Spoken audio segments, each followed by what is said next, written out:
Hello' নমস্কাৰ বন্ধুসকল, পুনৰ মোৰ এটা নতুন ভিডিঅ'লৈ আপোনালোকৰ কাষত মই দিতেশ আৰু আপোনালোকে চাই আছে বি ক্লাছিক অসম। আৰু আপোনালোকে যদি মোৰ ফেচবুক পেজত চাইছে তেতিয়া মোৰ ফেচবুক পেজটো ফ'ল' কৰি দিব। চ' গাইছ, আজি গৈ আছোঁ গুৱাহাটীলৈ, মানে স্কুটি লৈ। এইটো এটা আমাৰ মটৰ ব্লগ টাইপৰো হৈ যাব আজি। চ' স্কুটি লৈ যাম, যিহেতুকে এখন আমাৰ স্কুটি ধুনীয়াকৈ ৰেডি হৈ গ'ল আৰু ইয়াতে আমাৰ বেগ চেগবিলাক পেকিং কৰি ল'লোঁ। চ' আমাৰ এইটো আজি মটৰ ব্লগ টাইপৰ হ'ব অকণমান। কেনেকুৱা লাগে নাজানো, স্কুটি লৈ গুৱাহাটীলৈ গৈ আছোঁ। এয়া আমাৰ স্কুটি। চাওঁচোন এতিয়া কিমান দূৰ কেনেকৈ যাব পাৰোঁ, আৰু আপোনালোকক ৰাস্তাই ৰাস্তাই দেখুৱাই গৈ থাকিম ক'ত ৰখোঁ, ক'ত কি কৰোঁ বাৰু সেইবিলাক। কিন্তু আজিলৈকে স্কুটি লৈ কেতিয়াও গুৱাহাটীলৈ যোৱা নাই, বাইক লৈ গৈছোঁ, কিন্তু স্কুটি লৈ আজি ফাৰ্ষ্ট টাইম। চ' যাওঁ আজি স্কুটি লৈ পেলাই। আৰু গাইছ, মানুহজনীও ৰেডি আৰু আমাৰ হেলমেটটো ৰেডি। এই হেলমেট, কিন্তু এটা কথা গাইছ, হেলমেটৰ ভিতৰত এটা ককমা সোমাই আছিল। তো আজি ৰাইড স্কুটি লৈ আমাৰ যাওঁ। এই গাইছ ওলালোঁ আৰু মিটাৰটো চাই লওঁ, 652 হৈছে। আৰু গুৱাহাটীলৈ কিমান কিলোমিটাৰ হয় গম পাম। কষ্ট মষ্ট কৰি ওলালোঁ আৰু এতিয়া আৰু গৈ থাকোঁ গাইছ বাৰু।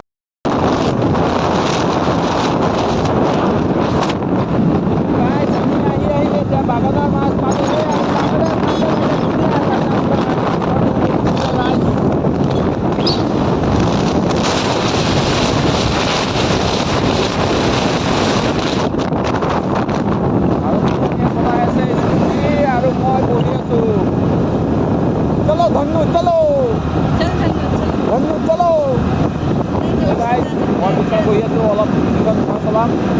এতিয়া প্ৰথমতে গাড়ী আৰু ৰাস্তাটো আপোনাৰ গাড়ী ধুনীয়া আৰু বতৰটো খুব মজা।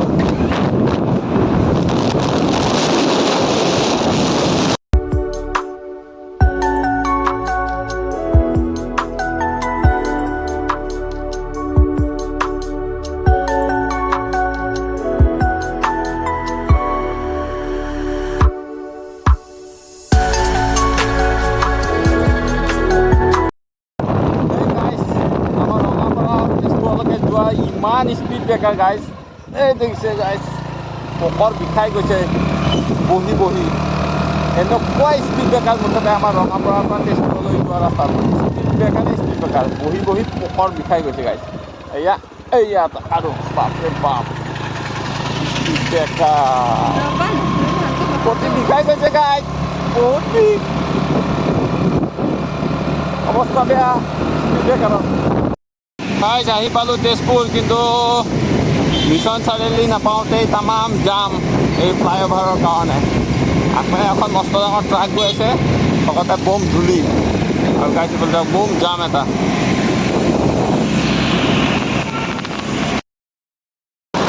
গাইজ এতিয়া আমি আহি পালোঁ আৰু ভিউটো চাওক না গাইজ, কেনেকুৱা মজা হৈছে। এয়া ব্ৰহ্মপুত্ৰ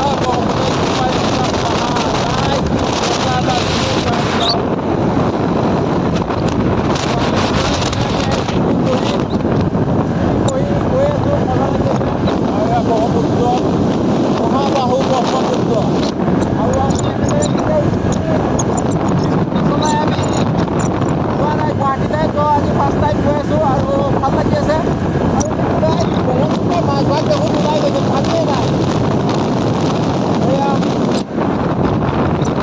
কিবা ক'বা?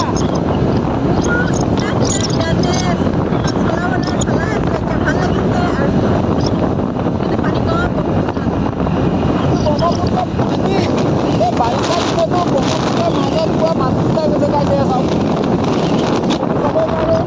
সেইটো কাৰণে ব্ৰহ্মপুত্ৰখন দ নহয় গাইছে, সেইটো কাৰণে আজিকালি বহুত বানপানী। আজি পুৰা এতিয়া বাৰিষা দিনত পুৰা মাজত পুৰা মাটি ওলাই আছে।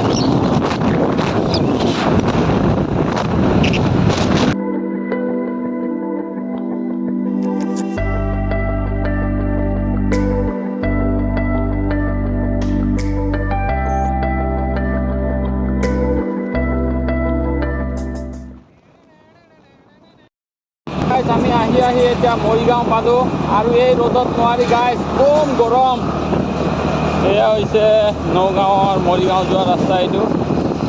আমি ৰাস্তাৰ মাজে মাজে গৈ আছোঁ, কিন্তু গাইজ কম গৰম, উপায় নাই আৰু গৰমত ফাটি গৈছে গাইজ।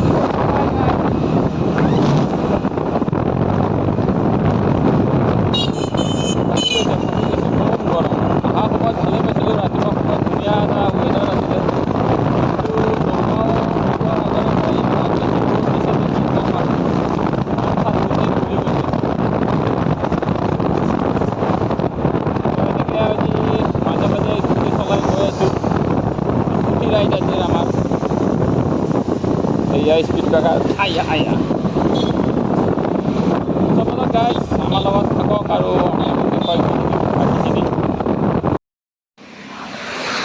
গাইজ অকণমান আহি ৰখি ল'লোঁ কাৰণ তামাম ৰ'দ গাইজ এই টিকা ফটা ৰ'দ আৰু এই এতিয়া চলাব মুখ চুখ বান্ধি লৈছে গাইজ মই আৰু নচলাম বহুত বেছি গৰম লাগিছে কাৰণ এই চব ফুল হাতৰ পিন্ধি লৈছোঁ কাৰণ নহ'লে জ্বলাই দিব হাত চাত এনেকুৱা ৰ'দ কাৰা ৰ'দ দিছে আমাৰ এইজন হ'ল আলফুলীয়া ছোৱালী সেইকাৰণে ৰ'দত নচলা মোক দিছে মই দিয়া নাই নিজে চলাবলৈ চেষ্টা কৰিছে নিজে চলাই বোলে সেইটো কাৰণে তো উপায় নাই গাইজ আৰু গৈ থাকোঁ আৰু এতিয়া প্ৰায় বাজে 11:15 আৰু 2-2.5 ঘণ্টা পিছত চাগে হয়তো চন্দ্ৰপুৰ গৈ পাম তো এয়া নগাঁও পাৰ হৈ আহিলোঁ আৰু ইয়াৰ পৰা মৰিগাঁও আছে প্ৰায় আৰু 30 কিলোমিটাৰমান তাৰপিছত মৰিগাঁৱৰ পৰা চন্দ্ৰপুৰ প্ৰায় আপোনাৰ 53 কিলোমিটাৰমান আছে তো যিয়ে হওক অকণমান সময় ৰখিলোঁ পানী চানী খাই ল'লোঁ আৰু পুনৰ এতিয়া গৈ থাকোঁ আৰু গাইজ তো বলক এই ৰ'দৰ মাজে মাজে আমাৰ যাত্ৰা আমি আৰু মৰিগাঁও পাম আৰু এই ৰ'দে ৰ'দে আমি গৈ আছোঁ স্কুটি চলাই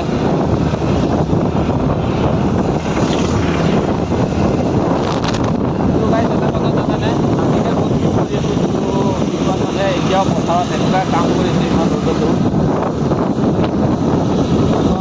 কম বাৰু মই এতিয়া ইফালে কাম কৰি থকা নাই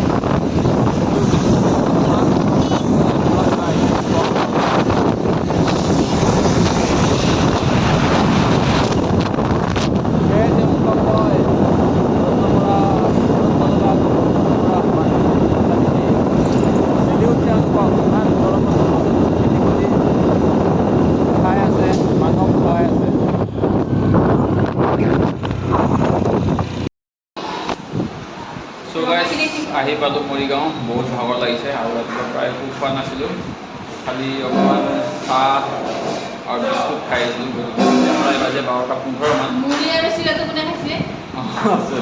চিৰা অকণমান খাই আহিছিলোঁ চ' যিয়ে হওক তাৰপৰা মৰিগাঁও আহি পাইছোঁ আৰু মৰিগাঁৱত এতিয়া কিবা এটা খাই ল'ম বুলি ভাবিছোঁ কাৰণ ভোকো লাগিছে যিহেতুকে 12:15 বজাত আৰু ইফালে মানুহজনী বহি আছে ঠাণ্ডা পানী মুখত লৈ আছে তো গাইজ গৰমত আহি আহি ইমানেই গৰম লাগিছে ঠাণ্ডা পানী মুখত লগাই আছে আৰু কিবা এটা খাই ল'ম এতিয়া ধুনীয়াকৈ বহি মৰিগাঁও টাউনত আৰু ইফালে মেচি লগোৱা আছে মেচি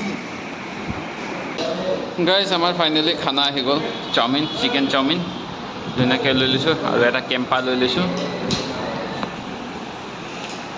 গাইজ তাই বম ডাঙৰ গাজা এটা মাৰিছে ককাইকক আমি ট্ৰেইনত গৈ আছোঁ বুলি কৈছে কিন্তু আমি গৈ আছোঁ একচুৱেলি স্কুটিত নাই বোলে যোৱা চাটনি চ' গাইজ সেয়া আমাৰ খানা আজি এতিয়া দুপৰীয়াৰ আমাৰ ভোক লাগিছে যদিও চিকেন চাওমিন লৈ লৈছোঁ আৰু তাই খাই আছে আৰু গাইজ এতিয়া ধুনীয়াকৈ খাই দিব দেই গাইজ আহি আমি এতিয়া পবিতৰা পালোহি আৰু ইয়াতে কি মজা এটা ভিউ চাওক গাইজ আৰু এটা ধুনীয়া ৰাস্তা আৰু আমি ছায়াত অকণমান ৰখি লৈছোঁ আৰু তাইৰ ঘৰ এতিয়া আহি পামেই আৰু চাওকচোন ৰাস্তাটো কি মজা গাইজ ইমান ধুনীয়া ছায়া এইখিনিতে আৰু ইফালে ঘোঁৰাও ৰখি আছে চব ঘোঁৰা এয়া ঘোঁৰা সঁচাকৈ একদম মজা বতাহ মাৰি আছে ৰখি কেনে বঢ়িয়া লাগিছে আৰু বেছি দূৰ নাই খুব বেছি আৰু 10 কিলোমিটাৰমান আছে চাগে নে কি কোৱা 10 কিলোমিটাৰমান আছে না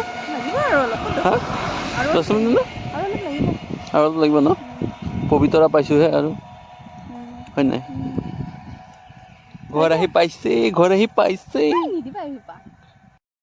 বেছি দূৰ নাই গৈ পাম আৰু ইফালে চাওকচোন পাহাৰ চাহাৰ কি মজা ৰাস্তাটো মাজে মাজে আৰু এইফালে গৰু ঘোঁৰা বহুত আছে গাড়ী চাড়ী গৰু বহুত ইফালে নবোলে আপোনাৰ গৰুৰ জাক কিন্তু ৰাস্তাটো বৈধ্য মজা গাইজ চাওক ৰাস্তাটো কি মজা আৰু ইফালে গৰুৰ জাকে জাক লাহে লাহে চলতে ৰহো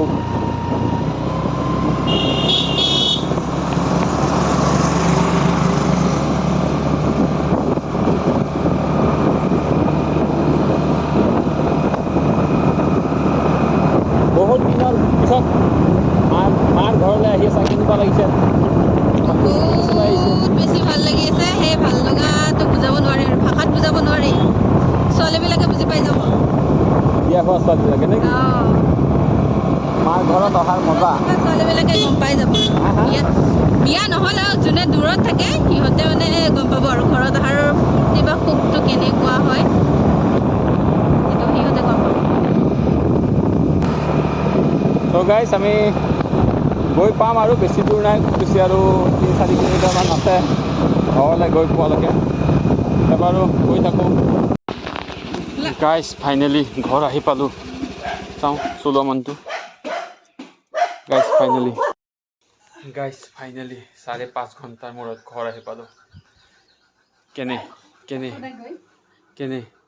মানুহখিনি লগে পোৱা নাই ঘৰত আহিতো ভালে লাগছে ফাইনেলি আহি পালোঁ এতিয়া ঘৰ মানুহ